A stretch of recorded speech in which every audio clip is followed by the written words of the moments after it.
Hey guys, welcome back to another episode of A Little Atypical. My name is Leja, you can call me Lay. It is the last episode of the year. That's crazy to me because I started this year off with the 12th episode, and honestly, I just feel really proud that I stuck to creating the best way I could, because I've tried to work on my podcast in 2022, didn't work out. 2023 a little more, but I felt like 2024 was a year I was really consistent with this, and I feel so grateful for that. I just wanted to share my biggest takeaway from this year. As you know, in the last two posts I discussed what I learned, and I also shared goal inspiration, and I want this one to be more food for thought for going into the new year. By the time this is posted, I'll probably just be starting my year one goals, since I didn't want to wait till the first full week of January to start. But as I'm working on my New Year's prep, as in solidifying my goals,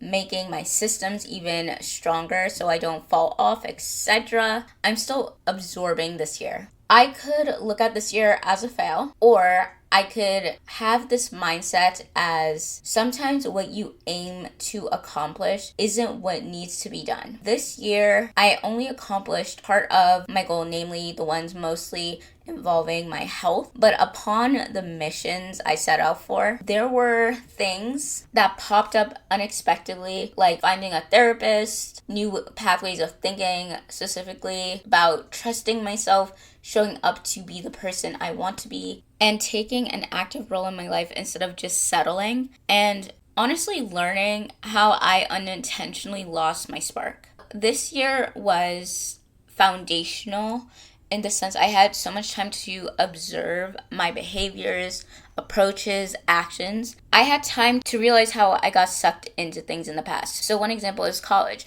and how I was in such a headspace of I just want to get good grades and feed my academic validation and prove like I am actually smart after so many years of not feeling smart enough in comparison to the other students around me.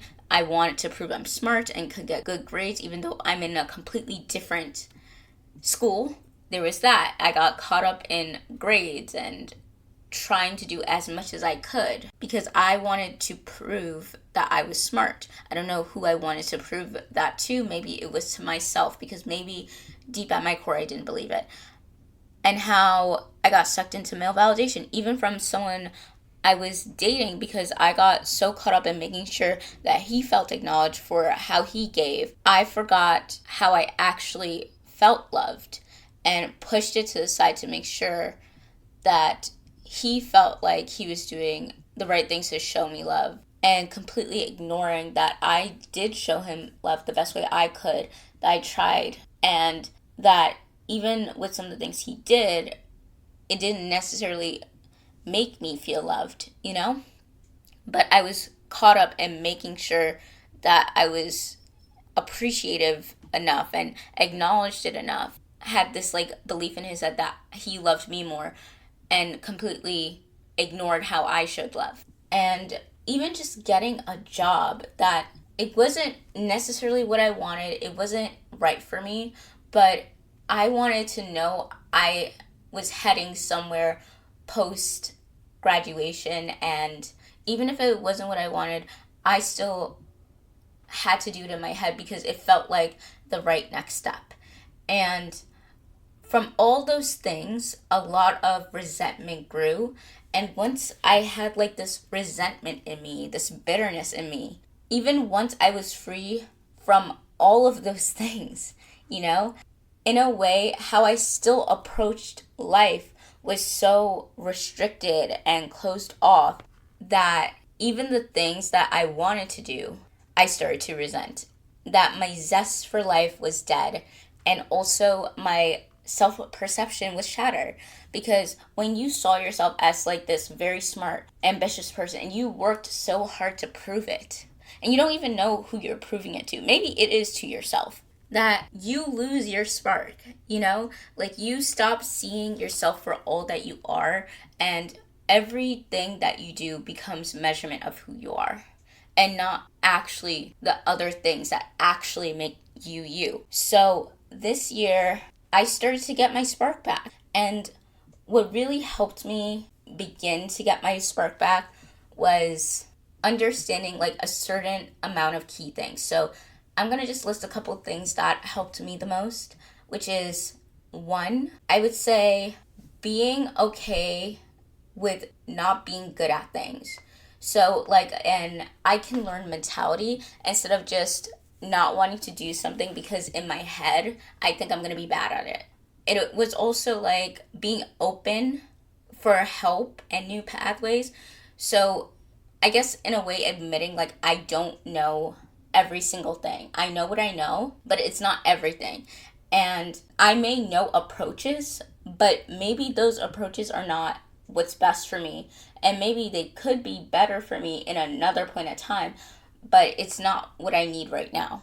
And being open for help and open to other people's ideas without it taking away from myself. Because the other part is like you can get inspired from other people, but you also have to use like your own discernment. You can figure out if you want to try that thing and trust your instinct whether trying that thing will benefit you, because trust with yourself begins with honesty and having the ability to have a honest dialogue about where you're at in your life, that how much of it is because of decisions you made in the past, how much of it is outside of you, and to have like that very honest dialogue. Like obviously not everything is your fault, but at the other part of it is not everything is an outside force waiting to get you. And when you have like that paranoia and that mindset, like everything is just happening to you, then your mind is like, what can I even do? Having that honest conversation with myself and being really honest with myself about what I feel happy about within life,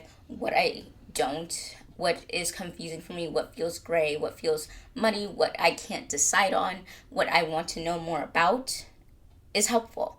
And the last thing I really wanted to add on to that was faith and understanding how my issues with trust played a role in why I struggled with faith in the first place, and honestly working to redirect those issues.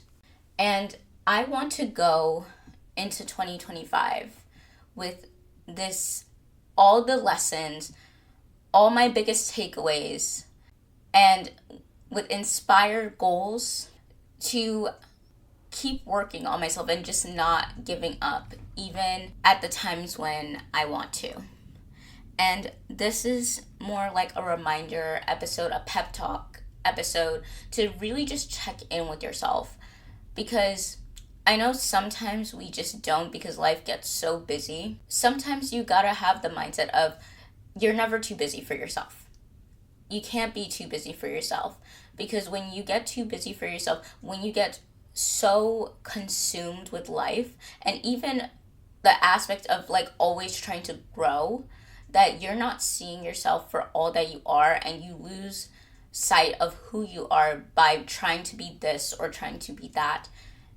And sometimes you can still grow, you can still improve, but you gotta appreciate the underlying qualities you have to carry yourself through this life and allow yourself to shine. Allow yourself to shine. Allow yourself to be yourself. Because there are times when we feel too much and or not enough. Maybe we feel both simultaneously. And I think that happens when we authentically stop knowing how to be ourselves. Or we just think something is ourselves, but then it's not. So allow yourself to be where you are, to evolve, and to pause and regain your spark the best way you could. So that is what I wanted to end off the year with. I hope this food for thought type conversation helped you in some shape or form, maybe gave you energy, motivation. Have a happy holiday, have a happy new year. I hope y'all enjoy New Year's Eve. And for the last time, we're going to do our card pull and our what I'm grateful for. So for the card pull, I found it so funny because I chose my word of the year, and it was the grand shift, right? My word of the year is shift. And for that, I chose like a butterfly icon. Like last year, it was the golden era because it was my golden birthday time. I was born on the 22nd. Then my age was 22. So it was my golden era, I guess. So this year is about shifting. I think I'm focusing on transforming and get deeper into young adulthood and making shifts so I can feel like a young adult, if that makes sense. Because sometimes I do go through these phases of like not feeling completely there yet. So I put a butterfly next to it. And for the card pull, we got the butterfly, and it says, Butterfly, undergoing great change and transformation. The energy of the butterfly is with us during periods of transition. Since air is the element of the heart, this change usually involves relationships, or if you love your job, perhaps your career. Since transition is accompanied by some amount of discomfort, be extra patient and kind during this time, especially if the butterfly is you. Let solid friends and activities support you like a cocoon. Committing to one daily routine, a meal, practice, or prayer, done at the same place and time, will do wonders for lifting a butterfly spirit. When in balance, cheerful, graceful. When out of balance, fragile, frustrated. To bring into balance daily routine. Lastly, what I'm grateful for.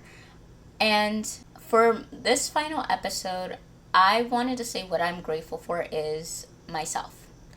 And for some people that may sound egotistical or conceited or whatever, but sometimes, and I'm saying this for you as a reminder, to be grateful for yourself, for doing the best you can, showing up the best you can, because I'm grateful for myself because even on the days where I just honestly wanted to quit, I wanted to stop looking, the whole job searching thing, the whole just trying to enter the industry I want to enter has been a mentally exhausted situation on top of the emotional roller coaster that was a 4-year relationship, on top of feeling so isolated, alone, and having like this deep internal knowledge that I'm not as close to friends as I used to be, that it feels so much lonelier, and still deciding to keep pushing forward that this can't be it. I don't want it to be it, and I will work for it not to be just this, that this is what my life ends up being. And I honestly do believe that if I had the same mindset as when I was younger, even at 16, I would have tried to give up already. And the fact that I respect my 16-year-old self, 17-year-old self for not giving up then and learn more about mental health and emotional health and wellness so I could exist with a healthier mindset.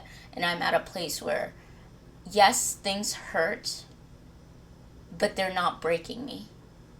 And when you've been through a lot of rough situations in your life, sometimes you gotta give yourself the flowers. Like, you got to give yourself, because knowing you got out of whatever place you were in, even when you were so far, like, you did not want to even try anymore, and yet you still did, despite not wanting to. That is worthy of celebrating. If you haven't said thank you for yourself for the changes you built up to the person you are today, make sure to do that. And like I said, I'll talk to you next year. And for other content, don't forget to check out the blog. I am gonna try to go back into older episodes and make edits so it can have like the show notes where you can find like bonus content. I'm going to try to do a lot of background stuff in the meanwhile. And yeah, enjoy your holiday, enjoy your time off, have a great celebration, and I hope this year fills you with so much joy. Okay, so I'll talk to you in the next one. Have a good day, evening, or night.